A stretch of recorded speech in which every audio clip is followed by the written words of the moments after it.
अनजाने में किए हुए पाप का प्रायश्चित कैसे करें? तो बहुत सुंदर ये प्रश्न है। यदि हमसे अनजाने में कोई पाप हो जाए तो क्या उस पाप से मुक्ति का कोई उपाय है? तो श्रीमद् भागवत गीता जी के 5वें स्कंध में महाराज राजा परीक्षित जी ने श्री सुखदेव जी से ऐसा प्रश्न कर लिए। तो भगवान बोले भगवान, आपने 5वें स्कंद में जो नरकों का वर्णन किया है उसको सुनकर तो गुरुवर रोंगटे खड़े हो जाते हैं।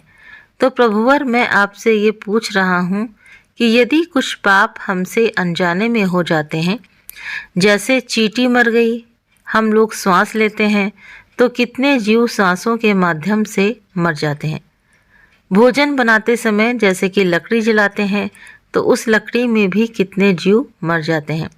और ऐसे कई पाप हैं जो अनजाने में हमसे हो जाते हैं। तो उस पाप से मुक्ति का क्या उपाय है भगवान? तो आचार्य सुखदेव जी ने कहा, राजन, ऐसे पाप से मुक्ति के लिए रोज प्रतिदिन 5 प्रकार के यज्ञ करने चाहिए। और वो यज्ञ कौन कौन से हैं?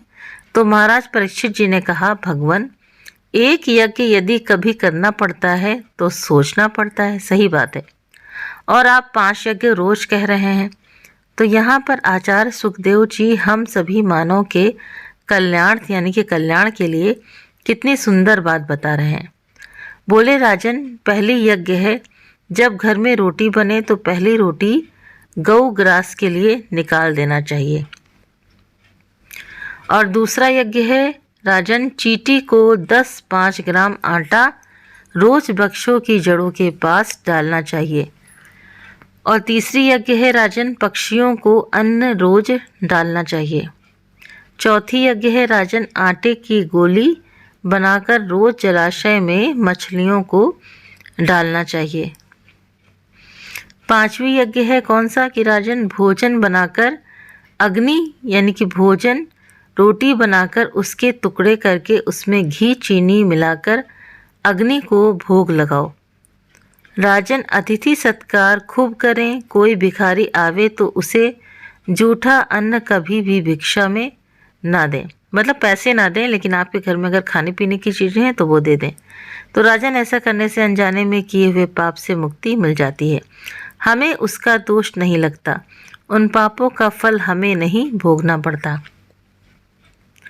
राजा ने पुनः पूछ लिया, भगवान, यदि गृहस्थ में रहकर ऐसी यज्ञ न हो पावे तो और कोई उपाय हो सकता है क्या? तब यहाँ पर श्री सुखदेव जी कहते हैं कि राजन, कर्मणा कर्म निहार्यो न हात्यंतिक इष्यते अविद्यधिकारित्वम वात प्रायश्चित विमर्शनम। नरक से मुक्ति पाने के लिए हम प्रायश्चित करें। कोई व्यक्ति तपस्या के द्वारा प्रायश्चित करता है और कोई ब्रह्मचर्य का पालन करके प्रायश्चित करता है। कोई व्यक्ति यम नियम आसन के द्वारा प्रायश्चित करता है। लेकिन मैं तो ऐसा मानता हूँ राजन कि चित्त केवलया भक्तया वासुदेव परायण। राजन, केवल हरि नाम यानी भगवान का नाम संकीर्तन से ही जाने और अनजाने में किए हुए को नष्ट करने की सामर्थ्य है, यानी कि जो पाप होते हैं अनजाने में। इसलिए हे राजन, सुनिए, श्वास श्वास पर कृष्ण भजी, वृथा श्वास जनिक होए, न जाने या श्वास की आवन होए न होए। तो कहने का मतलब है कि राजन, किसी को पता नहीं कि जो श्वास अंदर जा रही है तो वो लौट कर वापस आएगी कि नहीं। तो इसलिए सदैव हरि यानी कि भगवान को जपते रहो। मैं तो जी महाराज आप सबसे ये निवेदन करना चाहूँगा कि भगवान राम और कृष्ण के नाम को जपने के लिए कोई भी नियम की ज़रूरत नहीं होती है। ये बहुत बड़ी बात है। कहीं भी कभी भी किसी भी समय सोते जागते उठते बैठते यानी कि गोविंद भगवान का नाम रटते रहो। हरे राम राम राम हरे राम, हरे कृष्ण और कृष्ण हरे हरे, यही जपते रहो।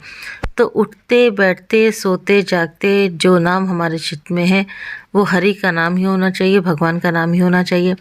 और जिसमें जैसे बताया गया है कि अगर हम नहीं जानते हैं कि चींटी हमसे मर जाती है, मक्खी मर जाते हैं, मच्छर मर जाते हैं, तो वो पाप अगर हम अपने ऊपर लेते हैं, ठीक है, तो हमें पाप लगता है। अगर हम नहीं लेते हैं तो नहीं लगता है। जैसे अपने बचाव के लिए हमें कुछ करना पड़ता है। मान लो मच्छर काट रहा है और उसको हमने चट से मार दिया, तो अगर हम कहते हैं कि हमने मारा तो वो पाप लगेगा, लेकिन हमसे अगर कुछ हुआ ही नहीं तो कोई पाप नहीं लगेगा। जैसे उदाहरण बताया कि अगर किसी का अगर मर्डर हो जाता है, अगर वहाँ पे जिसने मर्डर किया वो तो भाग गया, लेकिन आप वहाँ पर खड़े हो और आप अगर स्वीकार करते हो, ये एक्सेप्ट करते हो कि मर्डर आपने किया, तो आपको फांसी की सज़ा होगी। तो ठीक इसी तरह से कर्म होते हैं, अनजाने में जो हमसे कर्म होते हैं, लेकिन हम उसमें मैं पन्ना लगा कि हाँ हमने किया। अगर हम ये मान लेते हैं कि हमने किया तो हमें सज़ा ज़रूर से ज़रूर मिलेगी। तो यही इस बात का मतलब यहाँ पे बताया गया है कि आप किन किन कारणों से और कैसे अपने जो अनजाने में हमसे पाप होते हैं उनसे हम बच सकते हैं। तो उम्मीद करते हैं कि वीडियो आपको पसंद आया होगा। वीडियो पसंद आया हो तो वीडियो को लाइक करें, चैनल पर पहली बार है तो सब्सक्राइब करना ना भूलें।